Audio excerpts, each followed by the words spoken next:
have a question for you. Is it normal in our frugal lives to sometimes have something happen that we think that is my favorite frugal thing that I have ever done? It's the best thing ever. And then right alongside that, also have something that you're like, oh my gosh, that was a total fail. Is this normal?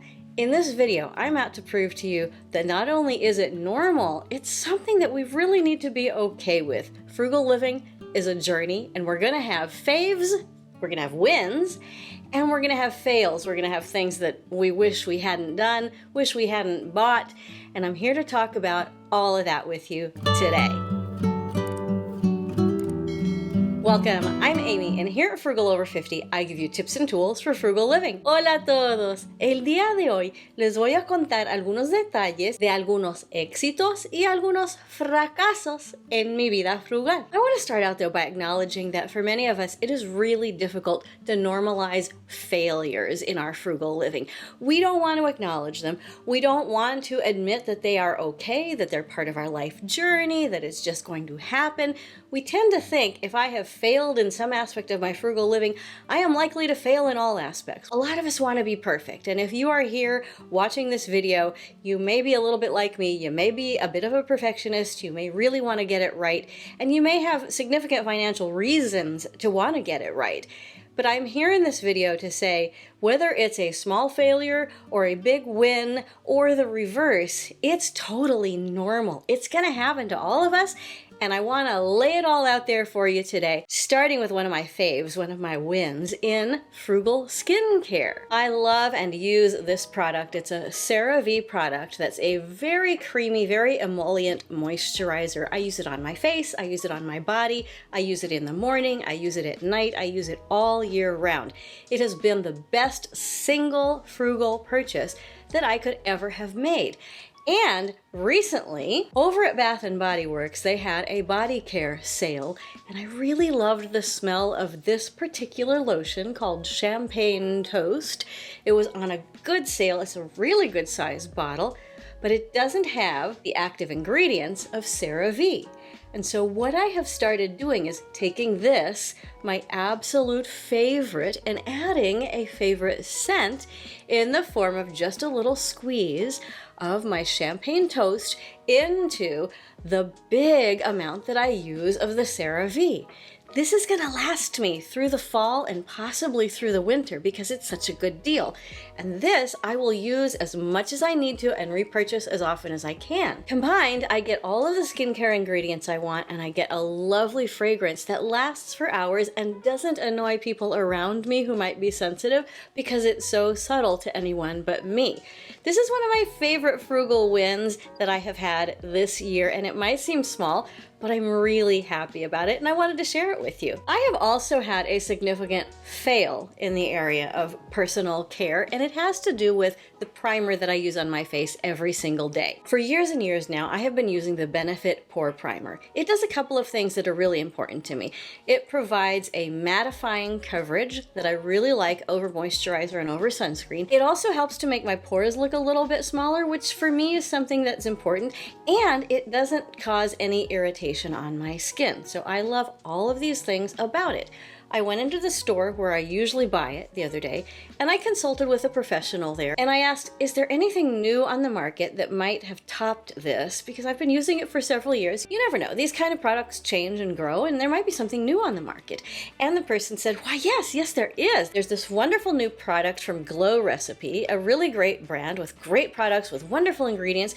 This has totally replaced this for me, she said, and I think it can replace it for you. So she said, this will mattify, just like this one. This will make your pores look smaller, just like this one. And this one acts as a serum, so it has some skincare ingredients, which this one doesn't have. Now, I know that my Benefit Pore Primer doesn't cause irritation to my skin, but is it possible that I could make my skin even better using the Glow Recipe? Well, I got it, and I discovered something. This has an active ingredient in it that works great as a serum for younger skin. And the person who I was talking with was indeed a cosmetics professional, much younger than me, for whom I have absolutely no doubt that this product worked beautifully.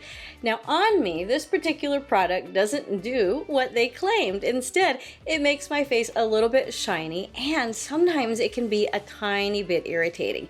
Is this a terrible fail? Yeah, I'm gonna say no.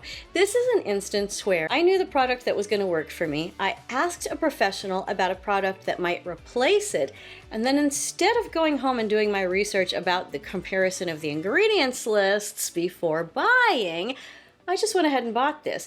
The failure wasn't so much in purchasing this product. It's absolutely fine. I will use it up. I just won't repurchase it. In fact, I've gone back and bought more of this guy, which I actually really love. It's pricey, but it does what I need to do, and it lasts a really long time considering how much of it I use every day. When I asked a professional, I didn't really trust myself to go home and do my own research before coming back to purchase. And I don't think my fail had to do with the product. I think it had to do with my research. And something that I'm learning is that it's okay to take a little time and say, wow, thank you for your expertise. I really appreciate your enthusiasm about this product that clearly works great for you. Let me go home and think about it, and I will be back. And that would not have been a problem, and it would have been a frugal win, but instead it was a little bit of a frugal fail. And you know what?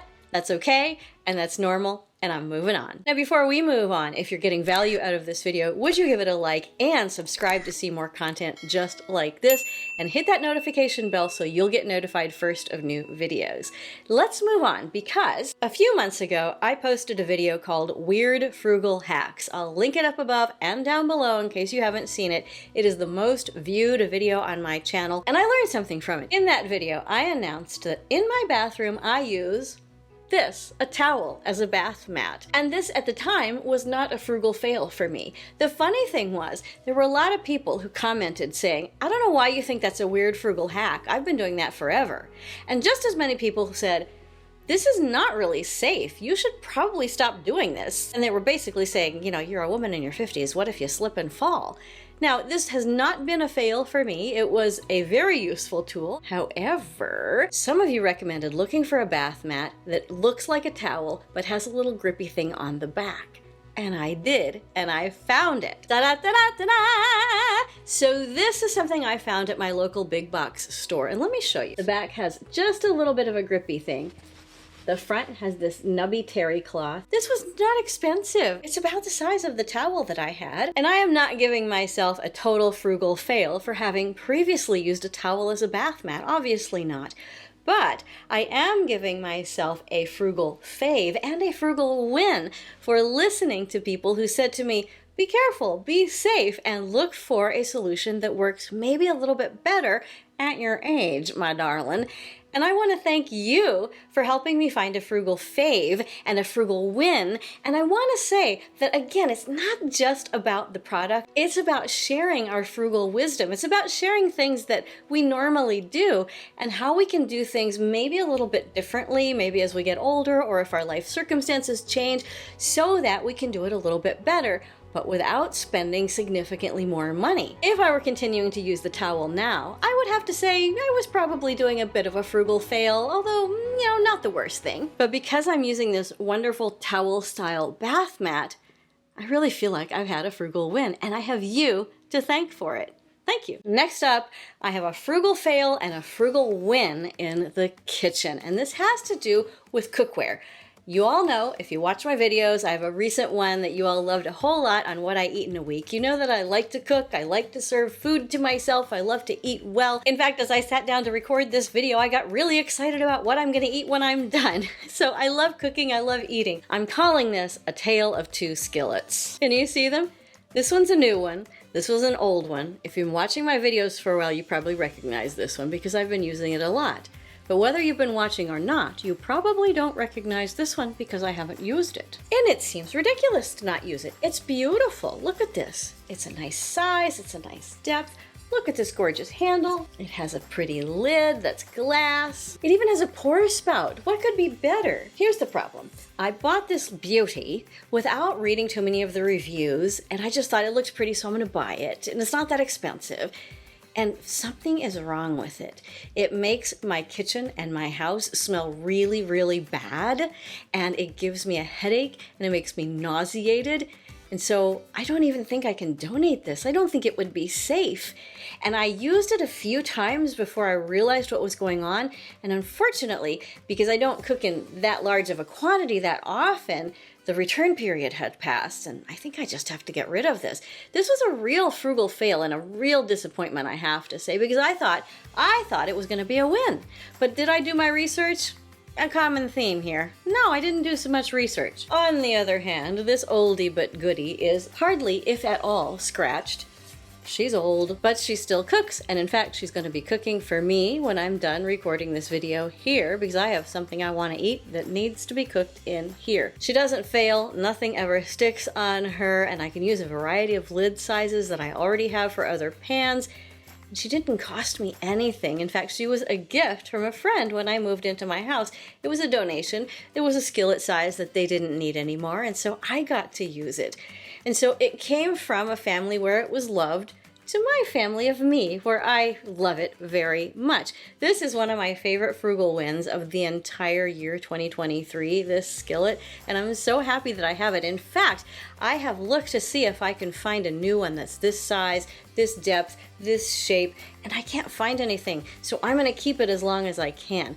It's one of my favorite frugal wins. When you get something wrong in your frugal life, you didn't do your research like me, or you took the word of an expert without continuing to do more research, or you thought you got a good deal and it turned out not to be, acknowledge it. Just acknowledge it and move on. When you have a frugal win, celebrate it with everything that you're worth, share it with your friends, and enjoy it so much. Because it's normal and it's human to make mistakes and to enjoy wins. And we are okay when we do both of those things. So acknowledge your fails, celebrate your favorites, live frugally, change your life, and together we will change the world. I can't wait to see you again soon. Nos vemos pronto. Bye!